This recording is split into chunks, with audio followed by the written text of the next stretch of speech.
بسم الله الرحمن الرحيم. السلام عليكم ورحمة الله وبركاته.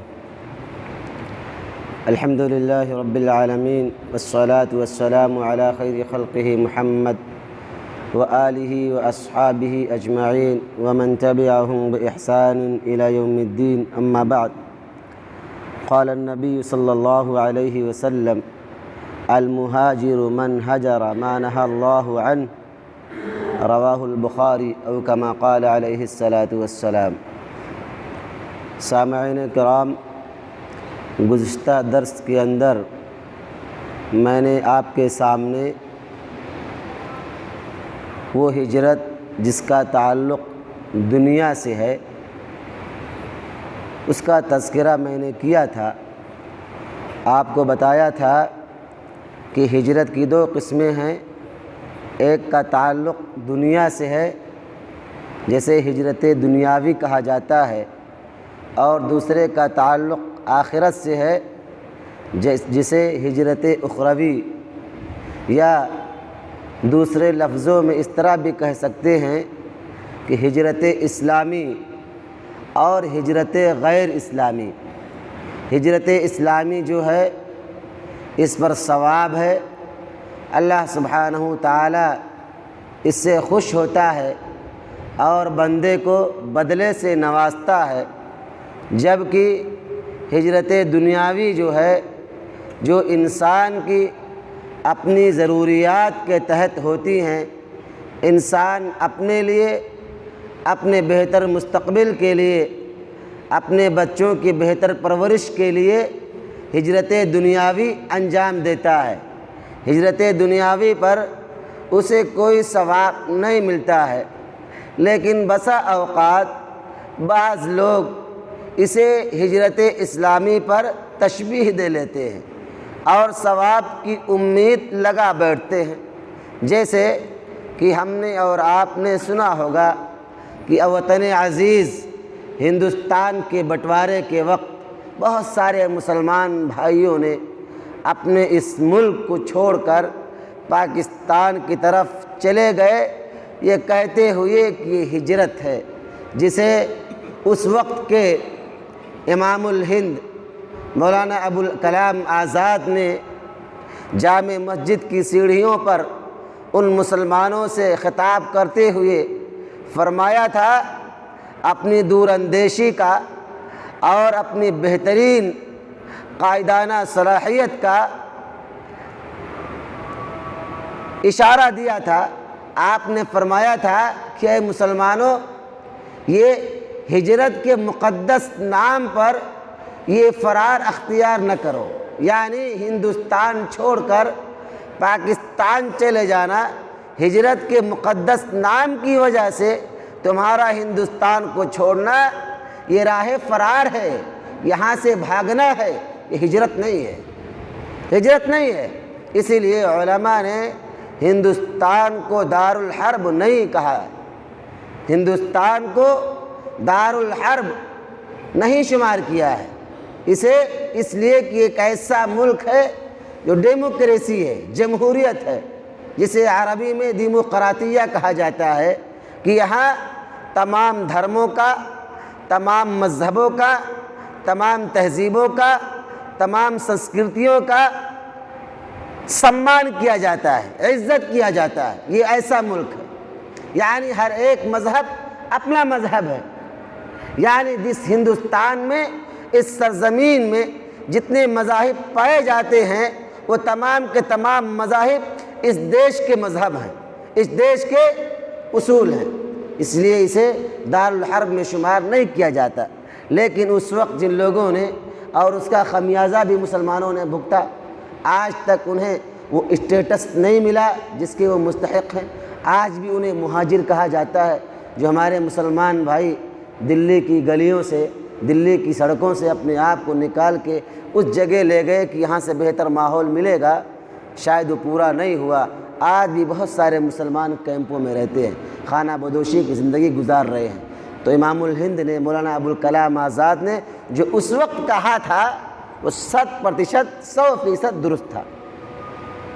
تو ہجرت وہ ہے جس پر اللہ سبحانہ تعالیٰ ثواب دے، ایک ہجرت جس کا تعلق دنیا سے ہے، دنیاوی اعتبار سے ہے، اور ایک ایسی ہجرت جس کا تعلق آخرت سے ہے، اللہ سبحانہ تعالیٰ اس پر انسان کو ثواب سے نوازتا ہے اور بدلہ دیتا ہے، اللہ سبحانہ تعالیٰ اسے خوش ہوتا ہے۔ اسی لیے کہا جاتا ہے ہاجر القوم من دار الی دار، یعنی فلاں جگہ سے فلاں جگہ چلا گیا، یہ دنیاوی اعتبار سے ہے۔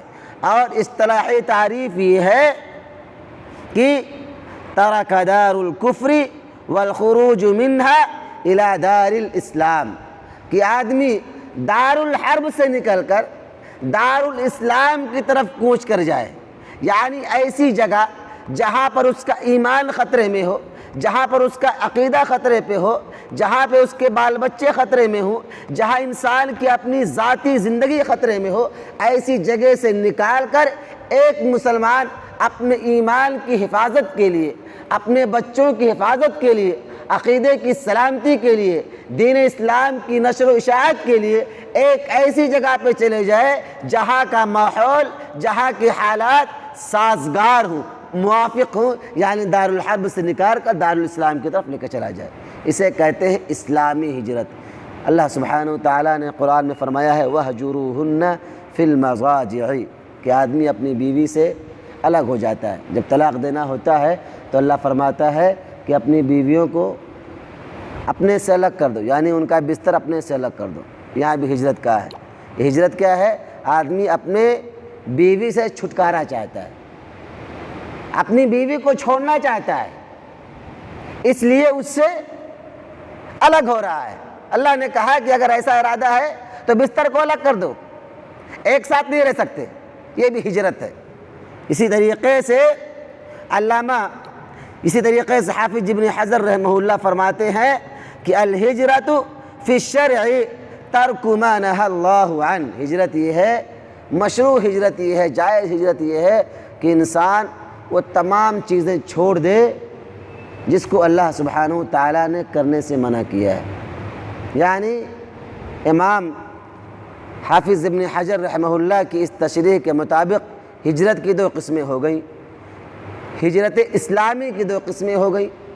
ایک ہجرت جس کا تعلق انسان کی اندرونی معاملات سے ہے، اندر کی بات سے ہے، اور ایک ہجرت وہ جس کا تعلق انسان کے باہری حصے سے ہے، یعنی آدمی ان تمام چیزوں کو چھوڑ دے، ان تمام برائیوں کو، تمام خرابیوں کو چھوڑ دے جو انسان کے ذات کے اندر موجود ہے۔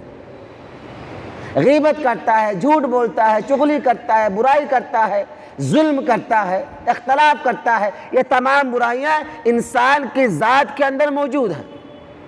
تو ہجرت کی دوسری تعریف علامہ اور حافظ ابن حجر رحمہ اللہ کے مطابق اس کی دو قسمیں ہو گئیں، ایک انسان کی ذات سے متعلق اور ایک انسان کی ذات سے باہر، یعنی انسان کے اندر جو برائیاں ہیں اس کو چھوڑ دے۔ اسی کو صحیح بخاری میں نبی کریم صلی اللہ علیہ وسلم کی روایت موجود ہے، آپ صلی اللہ علیہ وسلم نے مہاجر کون ہیں ان کی تعریف کی ہے۔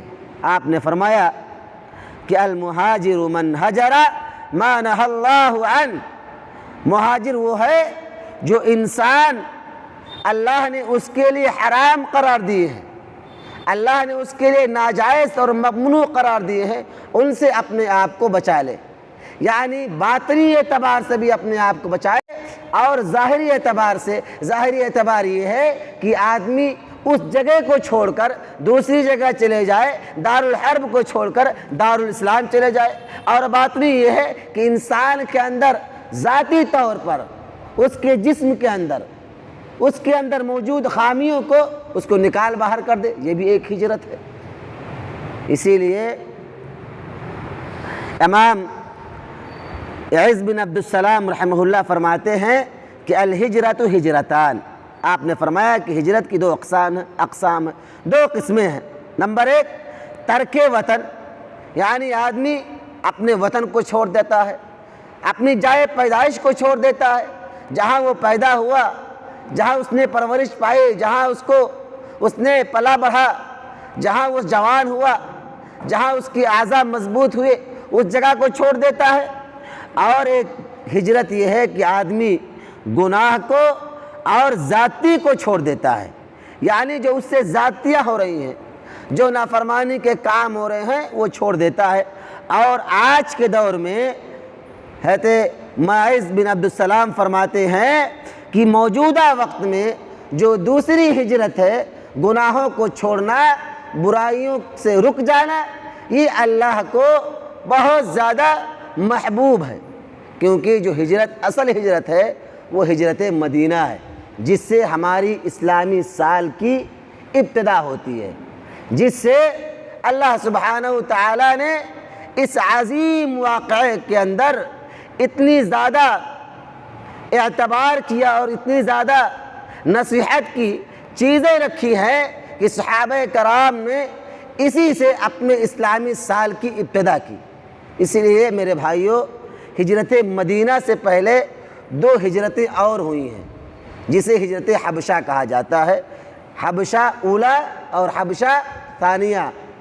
موجودہ وقت میں حبشہ کو ایتھوپیا یا ایتھوپیا کہا جاتا ہے، عربی میں ایتھوپیا، انگلش میں کہتے ایتھوپیا کہا جاتا ہے، جس کا پرانا نام حبشہ ہے۔ آپ صلی اللہ علیہ وسلم نے سنا کہ وہاں کا بادشاہ نجاشی بڑا عادل ہے، وہ کسی کے ساتھ ظلم نہیں کرتا ہے، تو سن 5 نبوی میں، یعنی ہجرت سے پہلے کے جو سال ہیں 13 سال، اسے بعثت نبوی کہا جاتا ہے۔ سن 1 نبوی، سن 2 نبوی، سن 13 تک نبوی کہا جاتا ہے، یعنی ان کا تعلق آپ کی نبوت سے ہے، یعنی جس سال آپ کو نبی بنایا گیا اس سال سے لے کر ہجرت مدینہ تک کے جو ایام ہیں یہ نبوی سال کہلاتے ہیں۔ تو سن 5 نبوی میں اللہ کے نبی جناب محمد مصطفیٰ صلی اللہ علیہ وسلم نے کچھ صحابہ کرام کو حبشہ کی طرف جانے کی اجازت دی، ہجرت کرنے کی۔ اس میں امیر المؤمنین عثمان بن عفان رضی اللہ تعالی عنہ موجود ہیں، جس میں کل تعداد مردوں کی تعداد 10 تھی اور عورتوں کی تعداد 14 تھی۔ یہ پہلی حبشہ ہے، ہجرت حبشہ ہے۔ یہ افراد ہجرت کر جاتے ہیں حبشہ کی طرف نبی کریم صلی اللہ علیہ وسلم کی اجازت سے، جس میں آپ کی بیٹی اور حضرت عثمان رضی اللہ تعالی عنہ کی بیوی رقیہ بنت محمد رضی اللہ عنہ صلی اللہ علیہ وسلم، اس میں رضی اللہ عنہ موجود ہیں۔ اور دوسری ہجرت ہوتی ہے سن 10 نبوی کے آخر میں اور سن 11 کے شروعات میں، جس میں مسلمانوں کی کل تعداد 80 ہوتی ہے، مردوں کی تعداد 80 اور عورتوں کی تعداد 18 ہوتی ہے۔ آپ صلی اللہ علیہ وسلم نے انہیں ہجرت کرنے کی اجازت دی۔ یہ لوگ حبشہ پہنچتے ہیں۔ یہ لوگ کیوں جاتے ہیں؟ اس لیے کہ جب مکہ والوں کا ظلم حد سے زیادہ بڑھ گیا اور نبی کریم صلی اللہ علیہ وسلم کو اندیشہ ہوا کہ شاید اب یہ ان کے ظلم کو مزید برداشت نہ کر سکیں، اور خدشہ ہوا کہ یہ لوگ پرانے دین پر واپس چلے جائیں، تو اللہ سبحانہ وتعالی نے نبی کریم صلی اللہ علیہ وسلم کو اجازت دی کہ انہیں حبشہ کی طرف کوچ کر جانے کی اجازت دے دی جائے۔ آپ صلی اللہ علیہ وسلم نے انہیں کوچ کرنے کی اجازت دے دی، اور جعفر بن ابی طالب کی اگوائی میں، امارت میں، یہ سارے کے سارے لوگ حبشہ پہنچ گئے۔ جب وہاں یہ لوگ جائے پناہ ہو گئے، سکونت پذیر ہو گئے، تو قریش کے اندر یہ بات پیدا ہوئی کہ جایا جائے وہ حبشہ کی طرف، وہاں کے بادشاہ کو منایا جائے اور ان کو دوبارہ لایا جائے، ان کے ساتھ زیادتی کی جائے۔ چنانچہ قریش نے مشورہ کر کے عبداللہ بن ربیعہ اور عمرو بن عاص کو نجاشی بادشاہ کی طرف بھیجا، بہت سارے ہدایہ، بہت سارے تحائف دے کر بھیجا، ہدیہ دے کر بھیجا کہ دیکھو ان کو دینا، وہ خوش ہو جائیں گے۔ چنانچہ یہ دونوں پہنچتے ہیں، نجاشی سے ملاقات کرتے ہیں، ہدیہ تحائف پیش کرتے ہیں اور کہتے ہیں کہ ہمارے سماج کے کمزور نیچ لوگ ہیں، ہمارے دین کی برائی کرتے ہیں، اس سے بزدل ہو کر یہاں بھاگ آئے ہیں، انہیں ہمارے حوالے بھیج دیا جائے۔ وہ کہتے ہیں، نجاشی ان سے جواب دیتا ہے کہ بغیر بات کیے ہوئے آپ کو ان کے حوالے ہم نہیں کریں گے۔ چنانچہ بات کی جاتی ہے، جعفر بن طالب کو بلایا جاتا ہے رضی اللہ عنہ، ان سے بات کرتا ہے بادشاہ، پورا ماجرا بتایا جاتا ہے کہ انہوں نے ہم پر بہت زیادہ ظلم کیا، ستایا، مارا پیٹا، اذیتیں دی، ہمارا رہنا وہاں مشکل ہو گیا تھا، اس لیے ہمارے رہبر نے، ہمارے نبی نے ہمیں یہاں آنے کی اجازت دی، اور آپ کے بارے میں ایسا ایسا سنا کہ آپ بہت عادل ہیں، انصاف پسند ہیں، آپ ظلم کسی کے ساتھ نہیں کرتے، چاہے وہ آپ کے ساتھ ہو یا آپ کے خلاف ہو، یا آپ کا ماننے والا ہو یا آپ کا ماننے والا نہ ہو۔ چنانچہ نجاشی نے ان دونوں کے ساتھ انہیں بھیجنے سے منع کر دیا، واپس آ جاتے ہیں خواب و خسرہ ہو کر، ناکام و نامراد ہو کر۔ چنانچہ پھر اس کے پاس جاتے ہیں کہ اب جائیں گے نجاشی کے پاس اور کہیں گے کہ اس مرتبہ ایسی بات بولیں گے کہ نجاشی بادشاہ بھیجنے کے لیے تیار ہو جائے گا۔ کہتے ہیں، پہنچتے ہیں اس کے پاس، کہتے ہیں آپ کو نہیں معلوم یہ لوگ آپ کے نبی جو دراصل نجاشی عیسائی تھا اسے بھڑکاتے ہیں کہ یہ مسلمان ہیں، آپ کے نبی عیسیٰ کے بارے میں ان کے خیالات اچھے نہیں ہیں، بہت بری بات کہتے ہیں۔ نجاشی پھر جعفر بن ابی طالب کو بلاتے ہیں، بلانے کے بعد سوال کرتے ہیں کہ تمہارا کیا خیال ہے عیسیٰ بن مریم کے بارے میں علیہ السلام؟ فرماتے ہیں کہ میرا خیال یہ ہے کہ وہ اللہ کے بندے، اس کے رسول اور روح ہیں۔ نجاشی کہتا ہے صدقتا، آپ نے سچ کہا، یہی ہمارا بھی عقیدہ ہے۔ چنانچہ یہ لوگ ناکام و نامراد واپس آ جاتے ہیں، اور جب ہجرت ہو جاتی ہے نبی کریم صلی اللہ علیہ وسلم مکہ سے مدینہ پہنچ جاتے ہیں، اس کے دوسرے سال یہ سارے کے سارے لوگ پھر یہ مدینہ پہنچتے ہیں۔ تو ہجرت مدینہ سے دو ہجرت ہوتی ہے، حبشہ کی طرف جسے حبشہ اولا کہا جاتا ہے اور حبشہ ثانیہ کہا جاتا ہے، اور اس کا فائدہ یہ ہوا کہ مسلمانوں پر جو ظلم ہو رہا تھا، جو زیادتیاں ہو رہی تھی، اس پر لگام لگ گیا، رک گئے لوگ، اور جو نبی کریم صلی اللہ علیہ وسلم کو خدشہ تھا ارتداد کا، وہ خدشہ بھی دور ہو گیا۔